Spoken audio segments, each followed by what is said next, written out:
Whenever you renovate a space in any commercial application, you need to do an asbestos survey prior to any renovation. Why?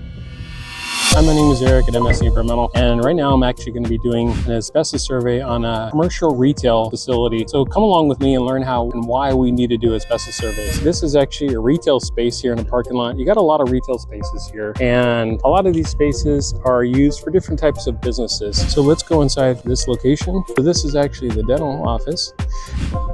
So what you can see is a bare space here. You can see they've already started taking down the doors, taking down some of the base cove. Whenever you renovate a space in any commercial application, you need to do an asbestos survey prior to any renovation. Because asbestos is in the joint compound, drywall, wall texture, all different flooring materials. And if that gets airborne, the city wants to know about it. So they actually have a jurisdiction where if you're gonna demo or renovate before they give you a permit. Walk through here a little more. You can see this is sheetrock. You have different building materials in here. You can see there's flooring here. This is composite floor tile. So this is usually laid down in multiple sections, multiple areas.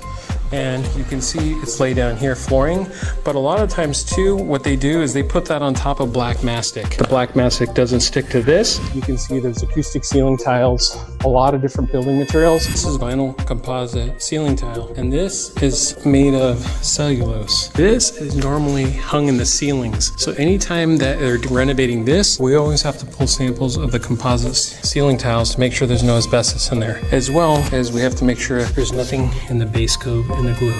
You can see there's green color sheetrock or drywall paint, wall texture. You can see there's orange paint there. In an asbestos survey, you always have to determine what's homogeneous. Homogeneous is anything that's similar in color and paint textures. So what I'm doing right now is I'm determining what the scope of work would be. And the scope is actually they're just gonna cut out the walls. They're not gonna touch the flooring. They're not gonna touch the ceiling. So basically means that we only have to sample wall systems. Only the wall systems. They're not touching the flooring and they're not touching the ceilings. Wall systems are made up of drywall, joint compound, wall texture, tape, mud. Usually when you cut into the wall systems, you can render drywall or sheetrock or wall texture or joint compound friable, or not friable. You can render it airborne. Basically means it can't get airborne, but if you start breaking it, it can. So I took a couple samples here in the corner. You can see a small drywall, joint compound, wall texture sheet sample and some base cloven glue. And here's sample 1, sample 2. So if this sheetrock right here is cut, we want to know if there's any asbestos in those building materials prior to renovation. That's what I'm here for. We pull samples, bulk samples, we put them in a bag, we send them off to the lab, we get them analyzed and make sure there's no asbestos greater than 1% by weight. And then there's also point count method, but that's the general idea. If you're in a city of Las Vegas, LA County, or if you're in Austin, Dallas, Houston, Phoenix, you're gonna be demoing and renovating. If you're a contractor and you're demoing and renovating, regardless of age, you need this done. If you're an architect, you're a building owner, all this stuff needs to be determined prior, and MSE Environmental helps you do that. We do that very well, we're very fast, we get out same day dispatch, same day reports, same day results.